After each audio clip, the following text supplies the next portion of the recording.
नमस्कार विद्यार्थी मित्रांनो. श्रीमान पी.डी. सुराणा कला, वाणिज्य व विज्ञान कनिष्ठ महाविद्यालय चांदवड, जिल्हा नाशिक. मी मराठी विषय शिक्षिका श्रीमती अहिरे SP आपल्या ऑनलाईन अध्यापन प्रणालीमध्ये स्वागत करते. विद्यार्थी मित्रांनो, मागील तासिकेत आपण माणूस बांधूया या प्रवीण दवणे लिखित पाठाला सुरुवात केलेली आहे. या पाठामध्ये लेखकांनी माणसातील होणारा हा संवाद संपत चाललेला आहे आणि त्याच्या जागी फक्त स्वार्थी वृत्तीने माणूस बरबटला गेलेला आहे, हे विचार मांडण्याचा पुरेपूर प्रयत्न केलेला आहे. किंबहुना त्यांनी माणसातला होणारा हा संवाद संपुष्टात आलेला आहे याविषयी खंत व्यक्त केलेली आहे. आज आपण पान नंबर 29 वरून पाठाला पुढील भागाला सुरुवात करीत आहोत. बघूया. सर्वप्रथम आता आपण पाठाचं वाचन करूया.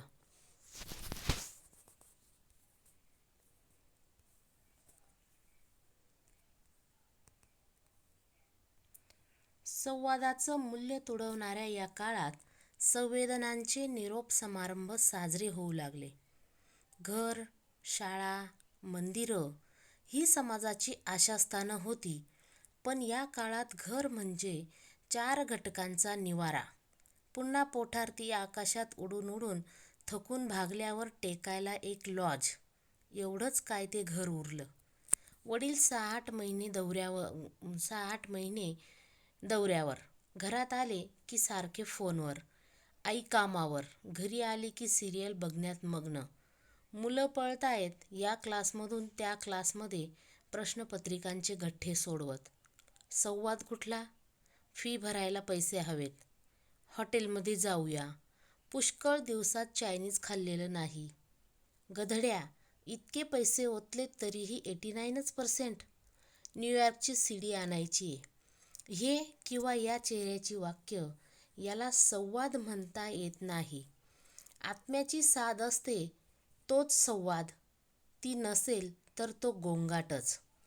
कृत्रिम पाऊस पाडण्याचा आटापिटा करावा तशा प्रकारे काहीशी अगतिक झालेली माणसं कुठं ईमेल, कुठं चॅटिंग, कुठं SMS, कुठं फोनवरून बिनचेहऱ्याने बडबडत राहतात. बोटांनी बटनांचा खेळ म्हणजे संवाद नव्हे. त्याची सोबत होत नाही, साथ लाभत नाही. एक भरून उरलेलं एकाकीपण, रात्रीचा घट्ट दगड पहाटेपर्यंत न्यायचा बस. सकाळ झाली की पाय पाठीला लावून पोटासाठी पळपळ पळायचं. कुठं पळतोय भान नाही. सतत चिंता, उद्या उद्या उद्याची. आज गेला खड्ड्यात, उद्या येत नाही, खड्डा खोल होत जातो. ही आजची भीषण स्थिती आहे. संगणकाच्या बोटांनी ITची कळ ऐटीत फिरवत भारताची अमेरिका करणारे आपणच आणि पुन्हा अमेरिकेवर टीका करणारे आपणच.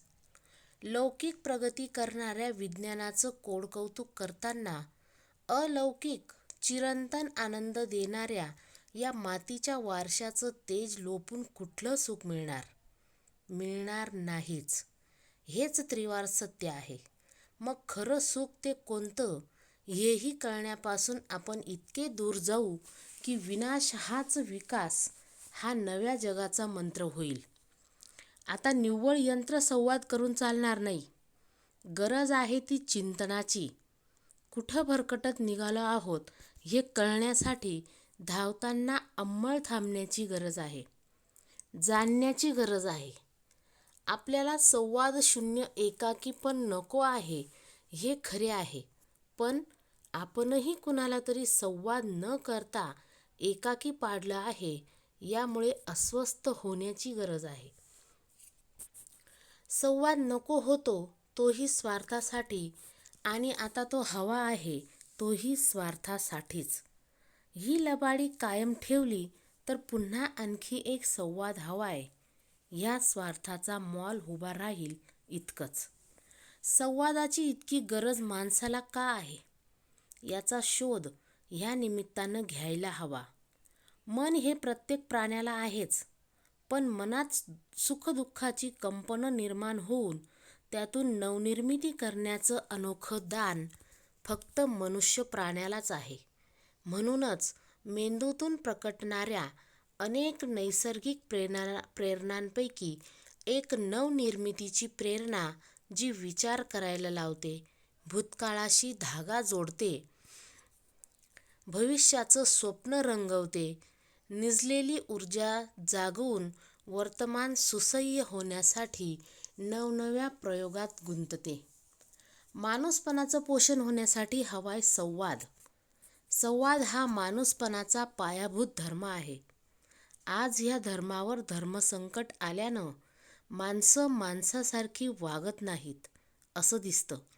त्यांना अधिक हव्यासाचा कुठे थांबायचं हे न कळण्याचा एकाकी पथच जीवनपथ वाटत आहे. नव्या जगाची जीवनशैली माणूसपणाशी जवळीक साधत नाही. ती त्याच्या नैसर्गिक विकासाच्या आड पदोपदी येत असल्याने पुढचे प्रश्न मनाच्या संबंधीच अधिक असणार आहेत आणि ते धनाने सोडवता येणार नाहीत. पुढे तर हे सोडवणारे तरी वेगळे उरतील का ही सुद्धा शंका येते. इतकी मनोरुग्णता वाढण्याच्या आतच समंजस पालकांनी झडझडून जागं व्हायला हवं आहे. लेखक, कलावंत, नेतृत्व, माध्यमं यांनी व्यक्तिगत अहंकार आणि केवळ आर्थिक मिळकतीची व्यावसायिकता सुवर्ण मध्यावर आणून मन जागरण करण्याची गरज आहे. हे करण्यासाठी कुणीतरी निमंत्रण देईल याची वाट पाहण्या इतकाही वेळ आता नाही. कविश्रेष्ठ केशवसुतांच्या शब्दातील उठा उठा बांधा कमरा, मारा किंवा लढत मरा, सत्वाचा उदयस्तू करा, हे वरील आवाहन प्रत्येकाने जाणलं पाहिजे. इमारती बांधणं, जागा, म्युझियम बांधणं पुरं झालं. चला माणूस बांधूया अंतरीच्या उमाळ्याने, संवादातील जिव्हाळ्याने. विद्यार्थी मित्रांनो, या ठिकाणी लेखकांनी जी तळमळ व्यक्त केलेली आहे, संवाद संपत चाललेले आहेत आणि आज रोजी संवादांचे ह्या ठिकाणी जे मूल्य आहे किंवा संवादाची जी किंमत आहे ती मात्र ह्या काळामध्ये कुठेतरी तुडवली जाते आहे. त्याचबरोबर ह्या संवेदनांचे निरोप समारंभ साजरे होऊ लागलेले आहेत. संवाद आणि संवेदना म्हणजे ज्या ठिकाणी संवाद आले तिथे संवेदना आल्या आणि ह्या संवेदनांचेच आता हे संवेदनाच आता संपुष्टात यायला लागलेल्या आहेत. ह्या संवेदनाच आता संपायला लागलेल्या आहेत. माया, प्रेम, वात्सल्य ह्या ज्या काही भावना आहेत यांना आता स्थान राहिलेलं नाही आहे. त्याच्यामुळे ह्या परिस्थितीमध्ये मानवी जीवनाला एक कोरडेपणा आलेला आहे. संवेदनशीलता संपली आहे. केवळ औपचारिकता म्हणून किंवा औपचारिकपणा असेल किंवा कृत्रिमपणा असेल, या औपचारिकपणाने आणि कृत्रिमपणाने आता भावनांची जागा घेतलेली दिसून येते मित्रांनो. आणि हे आता सर्वत्रच पाहायला सगळ्याच क्षेत्रांमध्ये आपल्याला बघायला भेटतं. त्याच्यामुळे काय झालेलं आहे की मानवी जीवनातला जो जिवंतपणा आहे तो कुठे ना कुठेतरी आता संपुष्टात आलेला आहे, संपत चाललेला आहे. आणि जर हा जिव्हाळाच संपत चाललेला असेल किंवा हा जिवंतपणाच संपत चाललेला असेल तर त्याच्यातला जो काही ओलावा आहे तो ओलावा मात्र नक्कीच नाहीसा होणार आहे. म्हणून माणसाचं जे खरं जीवन आहे हे ह्या भावनांच्या ओलाव्यात आहे, स्वार्थीपणाच्या नाही. हेच आता आपण लक्षात ठेवायला पाहिजे. आणि जर ते संपलं तर माणसाचा अंत मात्र निश्चित आहे. माणूस हा पशु पातळीवर नक्कीच येणार आहे. कारण ह्या गोष्टींचे जे काही भयानक किंवा भीषण असे जे परिणाम आहेत ते माणसाच्या वैयक्तिक जीवनावर त्याचबरोबर कौटुंबिक जीवनावर होताना दिसत आहेत. म्हणून सर्वत्र फक्त आणि फक्त उपयुक्तता म्हणजे स्वार्थीपणा भरलेला आहे. आणि जे उपयुक्त आहे ते चांगले किंवा सर्वश्रेष्ठ आहे हीच आता सर्वांची धारणा झालेली आहे. मग घरातले जे काही नातं आहे ते नातंसुद्धा किंवा जे नात्या संबंधांवर जे घर उभं आहे ते घरसुद्धा आता कुठेतरी संपुष्टात येत चाललेलं आहे. आणि त्या घराला फक्त एक 4 घटकांचा निवारा म्हणून बघितलं जातं त्याच्याकडे. किंवा घर असेल, शाळा असेल, मंदिरं असेल, यांच्याकडे समाज आशास्थानं म्हणून बघतो. ही समाजाची आशास्थानं आहेत. पण ही आशास्थानच आता कुठेतरी कोलमडल्यासारखी किंवा कोसळल्यासारखी आता दिसून यायला लागलेली आहेत. आणि 4 घटकांचा झालेला हा निवारा, त्याला एक लॉजचं स्वरूप निर्माण झालेलं आहे. लॉज म्हणजे 1-2 दिवसासाठी किंवा काही कालावधीसाठी व्यक्ती त्या ठिकाणी जाऊन राहतो. ज्यामध्ये जिव्हाळा नाही आहे, प्रेम नाही आहे, वात्सल्य नाही आहे. अशी जी वास्तू आहे त्या वास्तूला लॉज म्हणता येणार आहे. आणि अशाच पद्धतीचं वर्तन आता सध्या माणसाचं झालेलं आहे. वडील 6-8 महिने कामानिमित्त कुठेतरी बाहेरगावी दौऱ्यावर असतात. घरी आले की सारखे मीटिंगच्या निमित्ताने किंवा कामाच्या निमित्ताने सारखे फोनवर लागलेले असतात. आई पण जर समजा नोकरी करणारी असेल, ती पण कामावर जाते. घरी आली की ती पण सिरियल बघण्यात मग्न होत असते. मुलांकडे बघायला मात्र ह्या दोघांनाही आता वेळ नाही आहे. आणि म्हणून मुलं फक्त प्रश्नपत्रिकांचे गठ्ठे सोडवत ह्या क्लासमधून त्या क्लासमध्ये, त्यांना फक्त अडकवल्यासारखं झालेलं आहे.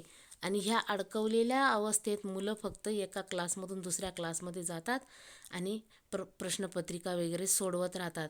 म्हणून आई, वडील आणि मुलं यांच्यात संवाद हा होतच नाही. तो फक्त अगदी नाममात्र असा संवाद होतो. मग तो कुठला? फी भरायला पैसे हवेत, आज हॉटेलमध्ये जायचं का, भरपूर दिवसांमध्ये चायनीज खाल्लेलं नाही आहे. त्यात वडील म्हणतात की गदड्या, इतके पैसे ओतलेत तुझ्या शिक्षणासाठी आणि तरी तू फक्त 89% आणलेत का. त्याचबरोबर मुलांना इच्छा झाली तर न्यूयॉर्क एखाद्या चित्रपट बघण्याची, तर न्यूयॉर्कची सीडी आणायची का. हे किंवा ह्या चेहऱ्याची जी वाक्य आहेत याला मात्र आपल्याला संवाद म्हणता येणार नाही आहेत.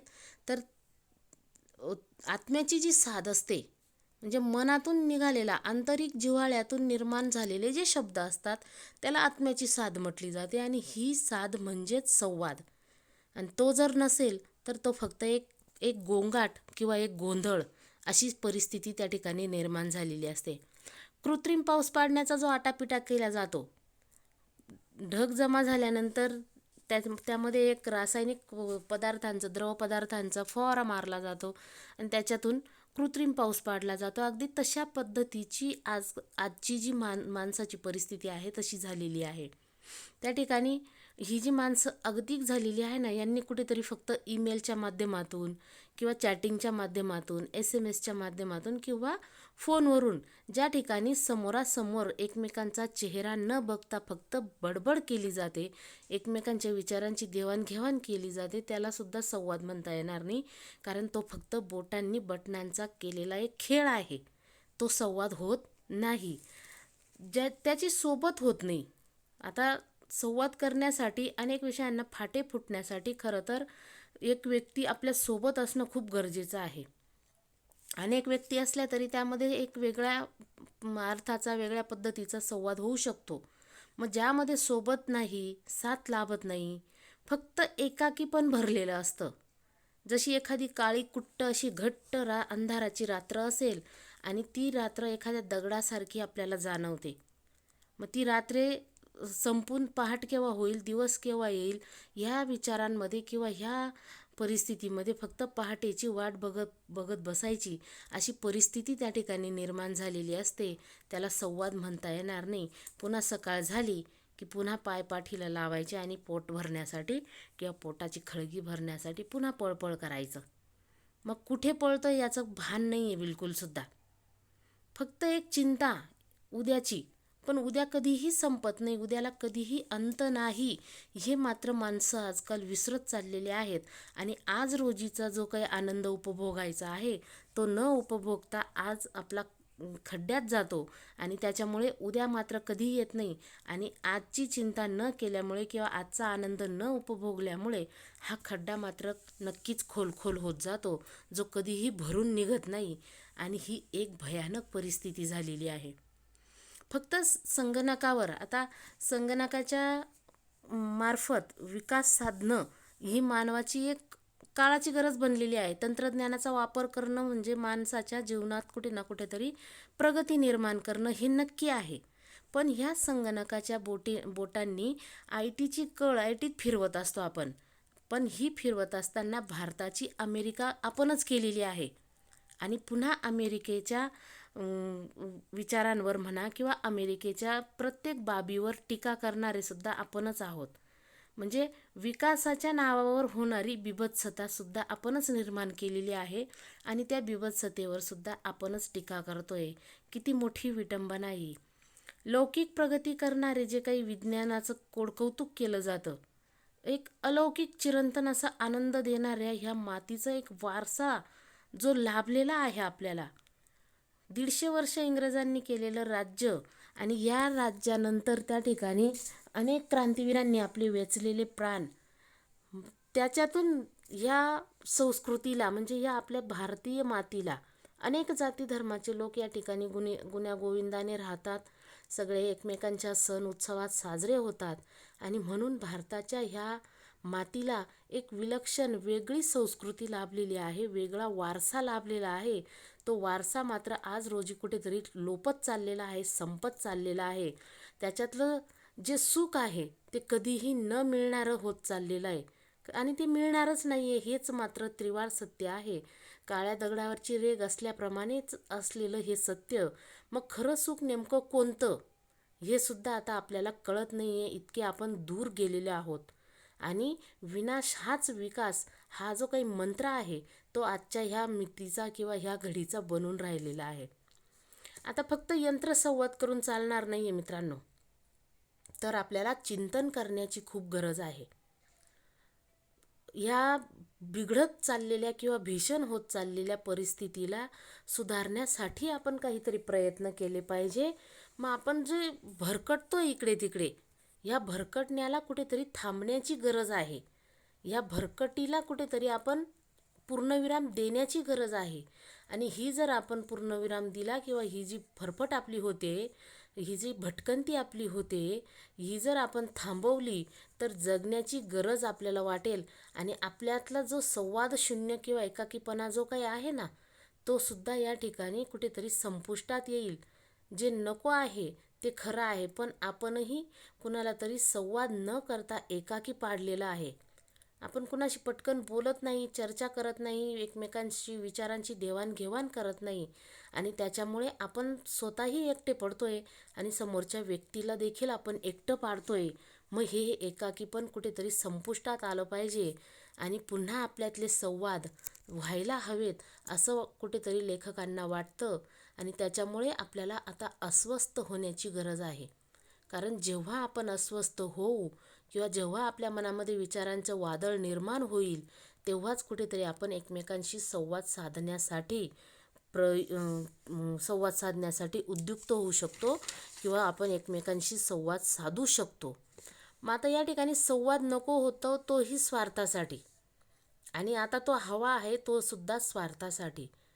आता स्वार्थाने माणसाचं मन इतकं व्यापून घेतलेलं आहे की 2 शब्द जरी कुणाशी बोलायचे असतील तर केव्हा बोलतो आपण, की जेव्हा आपल्याला आपलं स्वतःचं काहीतरी स्वार्थ साधून घ्यायचं असेल किंवा आपलं काहीतरी एखादं काम करून घ्यायचं असेल किंवा आपलं जर काहीतरी चांगलं होत असेल, योग्य होत असेल किंवा आपल्या चांगल्यासाठी फक्त आपण या ठिकाणी संवाद साधतोय किंवा एकमेकांशी बोलतोय. म्हणजे कुठे ना कुठेतरी हा स्वार्थीपणा आपला किंवा ही जी आपल्यामध्ये असलेली लबाडी आहे ही आपली पुन्हा कायम आहे, कायम राहणार आहे आणि पुन्हा एक संवाद हवा आहे आपल्याला. पण कशासाठी, तर त्याचा पण एक मॉल उभा राहू शकतो इतकंच करण्यासाठी. म्हणून ही लबाडी आपल्याला आता संपवायची आहे. त्याचबरोबर संवादाची इतकी गरज फक्त माणसालाच का आहे? अनेक प्राणी आहेत, पक्षी आहेत, प्रत्येक सजीव प्राण्याला मन आहे. मग मनामध्ये ही जी सुखदुःखांची होणारी कंपनं आहेत किंवा हे जे सुखदुःख निर्माण होतात ज्याच्यातून काहीतरी नवीन निर्माण करण्याचं अनोखं दान आहे ते फक्त मनुष्य प्राण्याला दिलेलं आहे. आणि म्हणून माणसाला संवादांची गरज भासत असते. पण त्याच्या मेंदूतून प्रकट होणाऱ्या ज्या काही नैसर्गिक प्रेरणा आहेत ना, तीच एक नवनिर्मितीची प्रेरणा असते, जी विचार करायला लावत असते, विचार करायला भाग पाडत असते.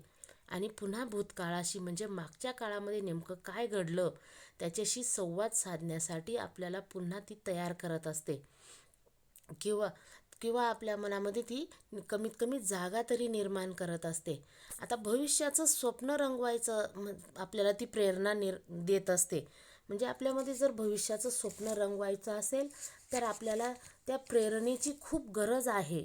भूतकाळाशी आपल्याला धागा जोडण्याची गरज आहे. आपल्यामध्ये निजलेली काही जी ऊर्जा आपल्या मनामध्ये आहे ती जागवून आपल्याला आपलं वर्तमान चांगलं बनवायचं आहे. आणि त्या वर्तमानामध्ये सुसह्य होतील अशा नवनवीन प्रयोगात पुन्हा आपल्याला गुंतवून जायचं आहे, स्वतःला गुंतवत ठेवायचं आहे. आता माणूसपणाचं पोषण होण्यासाठी खरं तर संवादाची खूप गरज आहे. एकमेकांच्या विचारांची देवाणघेवाण होणं खूप गरजेचं आहे, खूप महत्त्वपूर्ण आहे. आणि म्हणून हा संवाद जो काही आहे तो माणूसपणाचा पायाभूत धर्म आहे. एक प्रकारचं विशिष्ट असं धर्म त्याच्यातून निर्माण होऊ शकतो. आणि तसं बघायला गेलं तर आज ह्या धर्मावर धर्मसंकट आलं आहे. कारण का? माणसं माणसासारखी वागत नाही आहेत, एकमेकांशी संवाद साधत नाही आहे, कोणत्याही घटनेवर विचारांची देवाणघेवाण करत नाही आहेत, फक्त शांत राहतात आणि कुठेतरी त्या यंत्रामध्ये गुंतून पडतात. आणि त्याच्यामुळे फक्त यंत्रामार्फत होणारा हा जो संवाद आहे त्याच्यामुळे या ठिकाणी मोठ्या प्रमाणात धर्मसंकट निर्माण झालेलं आहे. आणि माणसाला अधिक हव्यासाचा किंवा आपण हे कुठे थांबायचं, कुठे संपवायच्या या गोष्टी, हे सुद्धा आता त्याला न कळण्या इतका त्याच्यामध्ये बदल झालेला आहे. आणि हा जो पथ आहे एकट्या चालण्याचा किंवा एकाकी राहण्याचा, हा जो रस्ता आहे हा रस्ताच त्याला आता जीवनपथ किंवा जीवनाचा रस्ता किंवा जीवनाचा एक मार्गक्रमण करण्याचा प्रकार योग्य आहे असं कुठेतरी त्याला वाटायला लागलेलं आहे. पण खरं तर आता कुठेतरी माणसाने थांबायला हवं, ही खंत या ठिकाणी लेखक व्यक्त करताना दिसत आहेत. नव्या जगाची जी काही जीवनशैली आहे ती जीवनशैली आता बदलायला हवी. ती जीवनशैली माणूसपणाशी जवळीक साधत नाही आहे, साधताना दिसून येत नाही आहे. कारण माणसांमध्ये भावनांचे किंवा हृदयाचं जे स्वरूप आहे ते आता दिसत नाही आहे. शेजारी पाजारी किंवा मित्रमंडळी यांच्यामध्ये असलेला नात्यातला जो गोडवा आहे तो सुद्धा आता फक्त उपयोगापुरता शिल्लक राहिलेला आहे. सगळ्यात विशिष्ट आणि विचित्र गोष्ट म्हणजे जे तरुण आहेत, जे नोकरी करतात, ते काही त्या ठिकाणी परिस्थितीमुळे ते आपलं जे काही काम आहे किंवा कंपनी आहे, संस्था आहे, त्याबद्दल कोणतीही निष्ठा आता त्यांच्यामध्ये शिल्लक राहिलेली नाही आहे. त्याच्यामुळे कोणत्याही मूल्यावर निष्ठा राहिलेली नसल्यामुळे माणूस हा किंवा माणसावर सुद्धा त्याची निष्ठा राहिलेली नाही आहे. आणि म्हणून ह्या सगळ्या व्यवस्थेवर त्याची नसलेली निष्ठा ही एखाद्या पाल्यापाचोळ्यासारखी फक्त हवेमध्ये कुठेतरी भिरभिरताना या ठिकाणी दिसून येते. पण हे मानवी जीवन नाही आहे. मानवी जीवनाचा हा एक ऱ्हास म्हणता येणार आहे आपल्याला. मानवी जीवनाचं संपत चाललेली एक वृत्ती म्हणता येणार आहे. आणि म्हणून या गोष्टींमधून मानसिक तणाव मात्र या ठिकाणी मोठ्या प्रमाणात निर्माण होताना आपल्याला दिसत आहेत. त्याच्यामध्ये नैसर्गिकता अजिबात राहिलेली नाही आहे. आणि म्हणून निसर्गाच्या विकासाच्या आड आपण पदोपदी येत असल्यामुळे आपले जे काही पुढचे प्रश्न आहेत ते मनाच्या संबंधितच अधिक आहेत आणि ते धनाने आपल्याला सोडवता येणार नाही आहे. म्हणून विचारांची देवाणघेवाण होणं खूप गरजेचं आहे.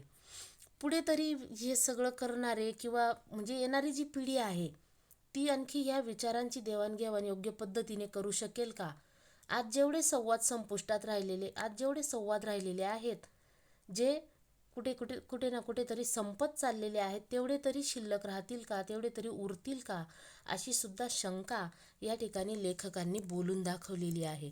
इतकी मनोरुग्णता वाढलेली आहे लोकांमधून. म्हणून आता पालकांनी झडझडून जागं व्हायला हवा असा सल्ला या ठिकाणी लेखक देताना दिसत आहेत. लेखक असतील, कलावंत, नेतृत्व, माध्यम यांनी आता व्यक्तिगत जो काही अहंकार आहे ना तो कुठे ना कुठेतरी संपवायला हवा, किंवा त्यांनी फक्त आर्थिक मिळकत कशी होईल, व्यवसायातून फक्त पैसा कसा कमावता येईल, हे जो बघण्याचा दृष्टिकोन आहे त्यांचा, तर त्यांनी आता त्या दृष्टिकोनावर कुठेतरी पांघरून घातलं पाहिजे आणि मन जागरण करण्याची त्यांची आता तयारी त्यांनी ठेवायला पाहिजे. कारण लेखक असतील, कलावंत असतील, नेतृत्व असतील किंवा प्रसारमाध्यमं असतील किंवा कोणत्याही गोष्टी असतील, या गोष्टींकडे समाजाचा बघण्याचा जो काही दृष्टिकोन आहे तो खूप चांगला आहे. समाज यांना एक आदर्श गोष्ट मानतं आणि त्या दृष्टिकोनातून त्यांच्याकडे बघतं. म्हणून त्यांनी फक्त पैसा मिळवण्याची जी व्यावसायिकता निर्माण झालेली आहे ती बंद करून मन जागरण करण्याची गरज आता खरी निर्माण झालेली आहे. आणि हे करण्यासाठी आपल्याला कुणीतरी आमंत्रण देईल याची वाट पाहण्या इतकाही वेळ आता आपल्याकडे शिल्लक राहिलेला नाही. कवी श्रेष्ठ केशवसूत म्हणतात की उठा उठा बांधा कमरा, मारा किंवा लढत मरा, सत्वाचा उदयस्तू करा. आता आपल्याला खरोखर जागण्याची गरज आहे, उठण्याची गरज आहे, कंबर कसण्याची गरज आहे आणि लढायचं आहे. लढत असताना एकतर मारायचं आहे किंवा मरायचं आहे.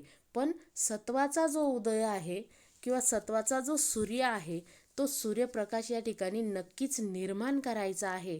आणि हे जे आवाहन त्यांनी केलेलं आहे, हे आवाहन प्रत्येकाने या ठिकाणी जाणायला हवं, प्रत्येकाने या ठिकाणी मानायला हवं. इमारती बांधणं किंवा जागा बांधणं किंवा म्युझियम बांधणं या सगळ्या गोष्टी आता बंद केल्या पाहिजे. ते भरपूर झालं आता करून. आता फक्त माणूस बांधायचा की ज्याच्यामुळे अंतरीचा जो उमाळा आहे त्या उमाळा पण या ठिकाणी जागृत होईल आणि संवादातील जिव्हाळासुद्धा तिथे टिकून राहील. आणि त्याच्यामुळे आपला हा जो माणूस बांधण्याचा जो प्रयत्न आहे तो प्रयत्न या ठिकाणी जसल्या तसा राहील, किंवा माणूस बांधण्याची ही जी काही क्रिया आहे ती क्रिया अविरत चालू राहील आणि संवादांचं मूल्यसुद्धा जपलं जाईल. अशी या ठिकाणी लेखकांनी व्यक्त केलेला ह्या पाठातून खंत किंवा ह्या पाठातून दिलेले त्यांनी अनेक सल्ले आपल्या मानवी जीवनाला विकसित करण्यासाठी खूप महत्त्वाचे ठरतील. विद्यार्थी मित्रांनो, या ठिकाणी आपला पाठ संपलेला आहे. पाठातल्या काही अडचणी जाणून घेण्यासाठी आपण लवकरच झूम मीटिंगचे आयोजन करणार आहोत. त्यासाठी सगळ्या विद्यार्थ्यांनी तत्पर राहायचं आहे. धन्यवाद.